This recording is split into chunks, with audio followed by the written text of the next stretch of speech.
আজকে আমি যখন খবরটা পাই তখন মোটামুটি বাজে 2:30। সেখানে আমাদের দলের যারা কর্মী আছেন সেটা হয়েছে না 98 নম্বর ওয়ার্ডে 5 নম্বরে। তো সেখানে আমাদের যারা কর্মী ছিলেন, সিএম ফ্রান্সিস ছিলেন, মাইনরিটি মোর্চার রাজ্যের পদাধিকারী সেক্রেটারি। সেখানে চন্দন সাহা ছিলেন আমাদের জেলার পদাধিকারী, এবং ওখানে আরেকজন ছিলেন, তার নাম হচ্ছে সৌরভ। আরও কয়েকজন ছিলেন, দেবলীনা ছিলেন, মঞ্জুর প্রেসিডেন্ট ছিলেন। আমাদের একটা পুরনো পাঁচিল দেয়াল, যেখানে আমরা অনির্বাণ গাঙ্গুলির ছবি লেখা, পদ্মফুল লেখা, তার একটা দেয়াল ছিল।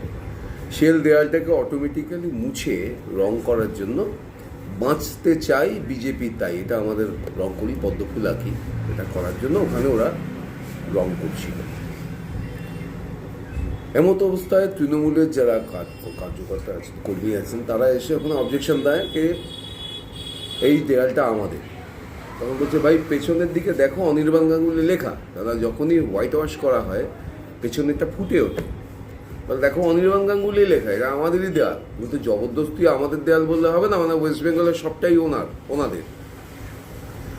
তো এই নিয়ে দু কথা হয়, গালিগালাজ করে তারা, যেরকম তৃণমূলের কালচার আর কি, নোংরা নোংরা ভাষায় কথা বলে। মহিলা পুরুষ তো মানে না, গালিগালাজ করে এবং মারধর করে। আমাদের যিনি শাহাদা আছেন, উনি প্রফেশনালি উকিল, চন্দন সাহা, ওনাকে বেধড়ক মারেন। আমাদের ওর নাম বোধ হয় পাপ্পু, উনি আছেন, ওনার নাম এক সেকেন্ডে বলে দিচ্ছি, বান্টিকে প্রচণ্ড মানে একেবারে ফেলে মারা হয়। বান্টিকে, ফ্রান্সিসকে ধাক্কাধাক্কি করায় মারা হয়। তো স্বাভাবিকভাবেই যখন আমি একজন, যেহেতু একটা দায়িত্বে আছি এই বিধানসভার, আমি বুথ বিজয়ের কনভেনার, আমাকে যখন ফোনে আসে, আমি একটা কাজ ছিল ডোর টু ডোরে, সেই কাজটা কমপ্লিট হয়নি, মাঝপথে বেরিয়ে আসি গাড়ি নিয়ে আমি সেখানে পৌঁছে গেলে, কোথায় পৌঁছতে হবে না, থানায়। আমরা থানায় পৌঁছই, নেতাজিনগর থানায়।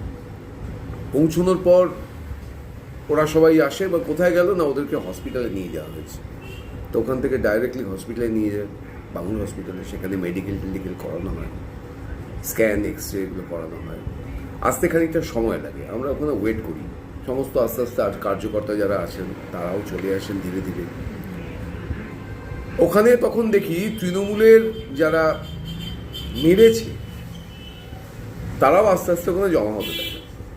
তা আমরা বলি, ঠিক আছে, হতেই পারে জমা, গণতান্ত্রিক অধিকার আছে, থানার ওখানে জমা হবে। তো আমাদের যখন আসে, আমরা ওখান থেকে, ওর পাশাপাশি ছিল, আমরা ওখান থেকে বেরিয়ে আসি। থানায় গিয়ে আমরা ডেপুটেশন দেওয়ার জন্য আমরা অবস্থান করি, থানা ঘেরাওয়ের যে কর্মসূচি সেটা পালন করি, এবং জাস্টিস চাই, যে আমাদের জাস্টিস দিতে হবে। আমাদের কার্যকর্তাদের মারল কেন? আমাদের গণতান্ত্রিক যে অধিকার, সে অধিকারে হস্তক্ষেপ করার অধিকার তো তৃণমূলে নেই। তো আপনারা দেখুন বিষয়টা। কিন্তু এমত অবস্থায় আমরা দেখি যে পুলিশ, টিএমসির, তারাও স্লোগানিং করতে থাকে, টিএমসিও সেই সময় স্লোগানিং করতে থাকে, ঝ্যাং বাংলা টাংলা কী সব আছে তাদের, ওগুলো বলতে থাকে। তো এবার আমাদের কি করে পুলিশ, আমরা যেহেতু ওখানে অবস্থান করছি গেটের সামনে, আমাদের উঠিয়ে দিয়ে সরিয়ে দিতে লাগে।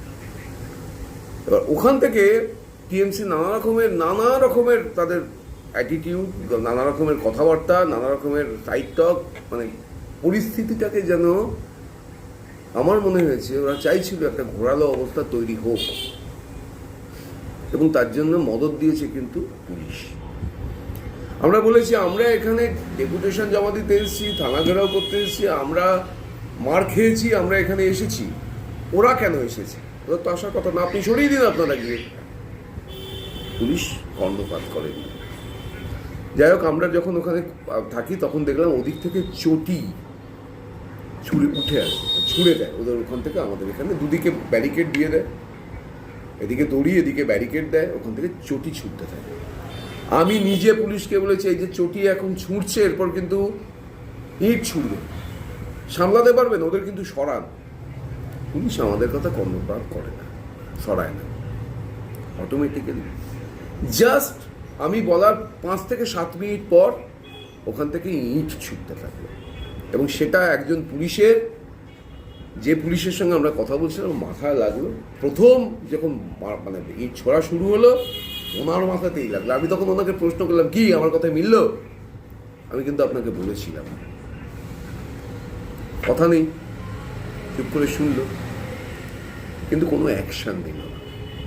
যতটা না আমাদেরকে ওখান থেকে সরাতে ওরা মরিয়া, ততটা ওদেরকে ভাগানোর জন্য কোনো অ্যাকশন ওরা নেয়নি। অটোমেটিক্যালি এইটা যখন পুলিশ প্রশ্রয় দিল, এই পাথর মারা, ইট মারাকে যখন কোনো অ্যাকশন নিল না, তখন ওদের স্বাভাবিকভাবে জোর বেড়ে গেল, আরো মুহুর্মুহু ইট পড়তে লাগলো। মোটামুটি আমরা দুটো দল সম্মুখে দাঁড়িয়ে একে অন্যের দিকে তাকিয়ে। এবার কিছুক্ষণ পর থানার পেছন থেকে একটা রাস্তা আছে, আমরা এপারে, ওরা ওই পারে। থানার পেছন থেকে রাস্তা দিয়ে ওরা ইট, কাঠ, বাঁশ এসব নিয়ে ওরা ওখানে থেকে আক্রমণ করা শুরু করলো। যখন ওখান থেকে আক্রমণ করলো, বড় বড় ইট পাথর ওই থানার পেছন থেকে যখন মারতে লাগলো, তখন এখানে স্বাভাবিকভাবে দৌড়দৌড়ি আরম্ভ হয়। এখানে যেই দৌড়দৌড়ি আরম্ভ করলো এবং ওখান থেকে পুলিশ যারা ছিল তারা ওইদিকে কনসেন্ট্রেট করলো, এদিক থেকে সমস্ত মবটা আমাদেরকে ঘিরে ধরে। আমাদের এক মহিলা কর্মী ওখানে ছিলেন সেই সময়, রুবি দাস মণ্ডল। আমি বসেছিলাম একটা সাইডে, কেননা স্লোগানিং হয়েছে, এতটা সকাল থেকে কাজকর্ম করছি, শরীরটা খুব দুর্বলও লাগছিল, স্লোগানিং হচ্ছে। আমি একটা জায়গায় চুপ করে বসেছিলাম।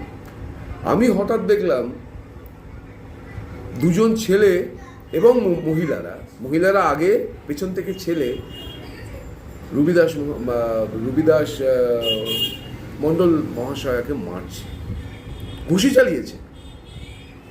আমি দেখে ওখানে থাকতে না পারে উঠে গেছি।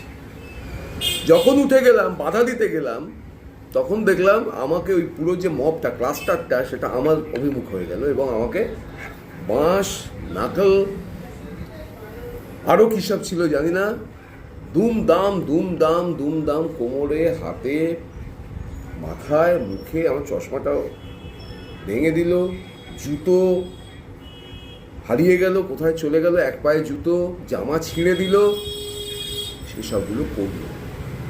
আশ্চর্যের বিষয়, সেই সময় পুলিশ আমাকে প্রোটেকশন দেওয়ার নাম করে ওখান থেকে থানায় নিয়ে গেল, তো আপনাকে অ্যারেস্ট করা হলো বলে নিয়ে গেল এবং আমাকে লিটারেলি ওখানে গায়ে হাত তুলে মারলো।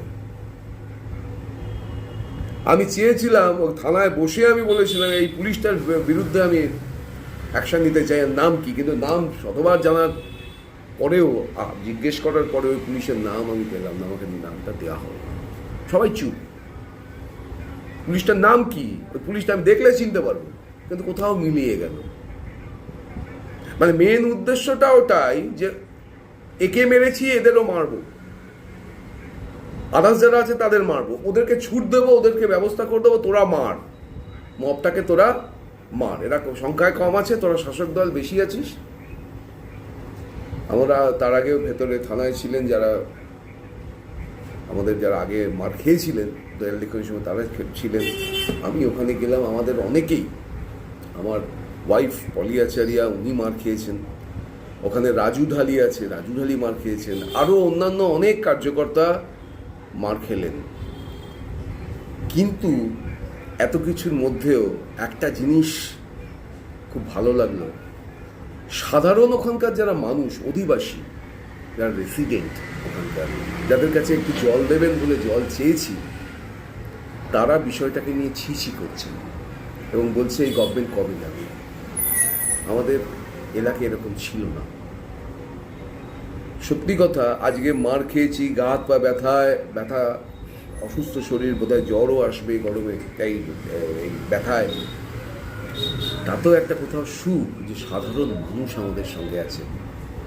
এই লুম্পেন যারা আছে, এই গুনস, টিএমসি গুনস কত পার্সেন্ট, কতটুকু, 1000 2000, তার থেকে অনেক বেশি মানুষের সমর্থন, টালিগঞ্জের মানুষের সমর্থন ভারতীয় জনতা পার্টির সঙ্গে আছে। কেন সবাই তারা জানে যে ভারতীয় জনতা পার্টি একটা এমন দল যে তার সৎ, নিষ্ঠাবান এবং এই দলটা পরবর্তী পশ্চিমবঙ্গকে সামনের দিকে এগিয়ে নিয়ে যেতে পারে।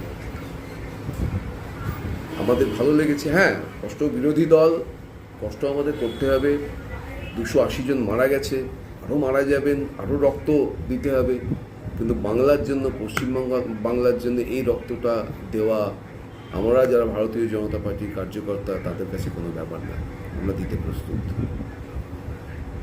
ওটা এটাই ঘটনা। তারপরে এলাম, আসার সময়ও দেখছি যে টিএমসির লোক যারা আছেন আমাকে বাইকে করে যখন নিয়ে যাচ্ছে, তারা বাইকে করে পেছনে পেছনে পেছনে মানে আসছে, যাকে সেসব আমার জানা আছে কীভাবে চাকমা দিতে হয়। গিয়ে ঘুরে এসেছি, আমার বাইকটাও রাখা ছিল, বাইকটা নিয়ে আসতে পেরেছি। আমি জানি না পরবর্তী সময় কি হবে, মানে আজকে রাত্রিরে আবার অ্যাটাক হবে কিনা বাড়িতে, বা কোনো রকমের পরবর্তী সময় অ্যাটাক হবে কিনা সেটা জানি না, বা আমাদের এগেনস্টে আর কোনো মামলা হবে কি না সেটাও আমাদের জানা নেই। কিন্তু আমরা আমাদের গণতান্ত্রিক অধিকার রক্ষা করার জন্য পুলিশের দ্বারস্থ হয়েছিলাম, কিন্তু পুলিশের কোনো সাহায্য আমরা পাই